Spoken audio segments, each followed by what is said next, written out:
একটা নির্দিষ্ট বয়সের পর ছেলেরা যেন পরিবারের বোঝা হয়ে দাঁড়ায়। একটা নির্দিষ্ট বয়সের পর ছেলেদের বাড়ি ছেড়ে বের হতে হয়, কিন্তু আর কখনো বাড়িতে ফেরা হয় না ঠিক আগের মতো করে। স্কুল ছুটি হলে যেমনটা বাড়ি ফিরে আসতো। একটা নির্দিষ্ট বয়সের পর ছেলেদের জন্য পৃথিবীটা কঠিন হয়ে দাঁড়ায়। কেউ পাশে থাকে না তখন। পরিবার সে তো আগেই জানিয়ে দেয়, এখন নিজের পথ নিজে মাপো।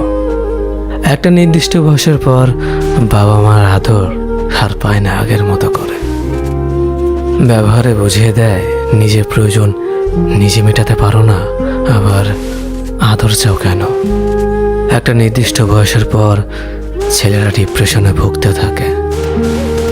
আর হ্যাঁ, সেটা ক্যারিয়ারের জন্য, নয়তো যে পরিবার তাকে সন্তান স্বীকৃতি দিতে লজ্জা পায়। একটা নির্দিষ্ট বয়সের পরে পরিবারের কাছে সামান্য কিছু আবদার করার যোগ্যতা হারিয়ে ফেলে ছেলেরা। তখন মোবাইলে রিচার্জের জন্য 20 টাকা পরিবার থেকে চাওয়ার চেয়ে আত্মহত্যাটাই সহজ মনে হয়। নির্দিষ্ট একটা সময়ের পর ছেলেদের চারপাশটা ধীরে ধীরে সংকুচিত হয়ে আসে। এই সময়টাতে একটা ছেলে কতটা কষ্টে থাকে সেটা কেউ জানতে পারে না।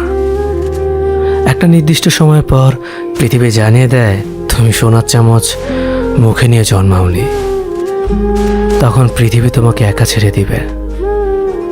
হয়তো জীবনের সাথে সংগ্রাম করে তুমি হয়ে উঠবে গল্পের নায়ক, নয়তোবা তুমি হারিয়ে যাবে ওই পথচারীর মতো যার গন্তব্যের কোনো সন্ধান পায়নি।